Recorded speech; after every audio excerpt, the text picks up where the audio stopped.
Well, g'day there, hippies, earthlings, humans, whoever you are, wherever you are, whatever you're doing, and whoever you're doing it to. Whether you're flying in the sky, swimming in the sea, or just getting by, I'm happy to have you with me here today as we take a look at this fast-moving British Tier V premium tank. Nearly 40 kilometers an hour would forgive you for thinking this was a medium tank, but it's not. It's a heavy tank, the Excelsior. The Excelsior is a fantastically quick, very mobile number, and it gets out onto the flanks and uses what is a surprisingly strong armour profile to wreak havoc.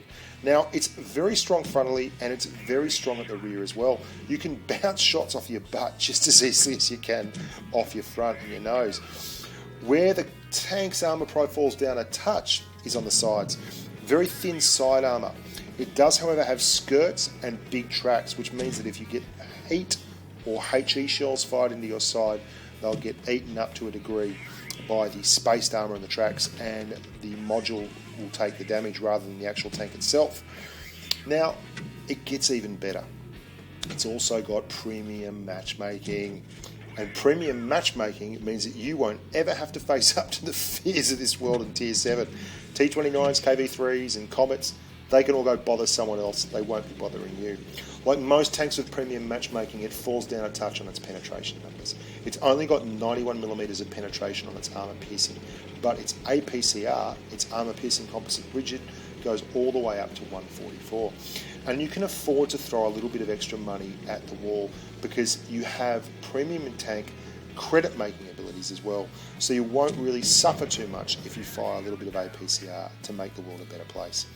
Now, the gun itself is very similar to the second top gun on most of your peers, your Tier 5 heavy tanks, like the VK36 is 75mm, the 76mm, for instance, on the KV1, or the T1 Heavy's 3-inch American weapon. And as such, you're actually going to find that it's very, very competitive in its own marketplace. It can hold its own against its contemporaries, all the other Tier 5 tanks that you're going to come across. And while you may struggle with some of the Tier 6 tanks, like the T150 for instance, or some of the more heavily armoured, that's when you're going to have to use your nous, use the noggin. Get out there and have a think about how you tackle those big monsters. The best way for you is more than likely going to be using your mobility.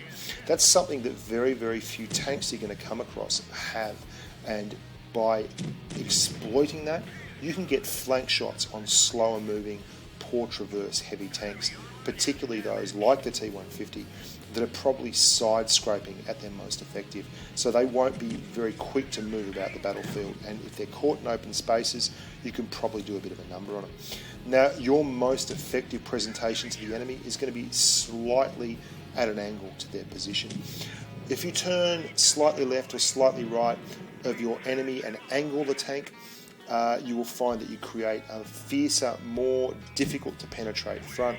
The effective armour of your plate increases, and it's difficult for those tanks to pen. Now, I'm a huge fan of premium matchmaking premium tanks like the IS-6 or the M10, even the Snowstorm JG 8.8. Premium matchmaking makes life a lot easier. You can be far more influential in battle as the top or second tier tank as opposed to the bottom tank. When you're out-tiered by 2 tiers, life becomes a punish. And that's why tanks like the Excelsior that have a couple of really, really strong key attributes can exploit things like premium matchmaking to have really successful careers. You can see here it's almost like driving a little medium tank around the joint that's very, very fat. So I think it's going to be a fun tank, and I think it's going to be exceptionally successful. It had a little bit higher rate of fire on the PC version, but like most of the premiums that have swapped over to Blitz, the rate of fire has come down just a touch. And that's a good thing, because you never want to see a tank that's so overpowered that it dominates the battlefield with its presence. I think the Excelsior is a fun tank. I think it's going to be a great tank, and I think if you grab it, you're going to enjoy it no end. I've been Bushka on Blitz. As always, you've been a lovely bunch of humans. If you're interested in what goes on around here, the nonsense on channel, why not subscribe? There's plenty coming up. There's always wargaming stuff coming down the pipe, and there's plenty of reviews, gameplay, and even a few special little novelty items. This has been the Tier V Excelsior. If you don't buy it, you're a numpty. Love your work, team, and stay safe on the battlefield.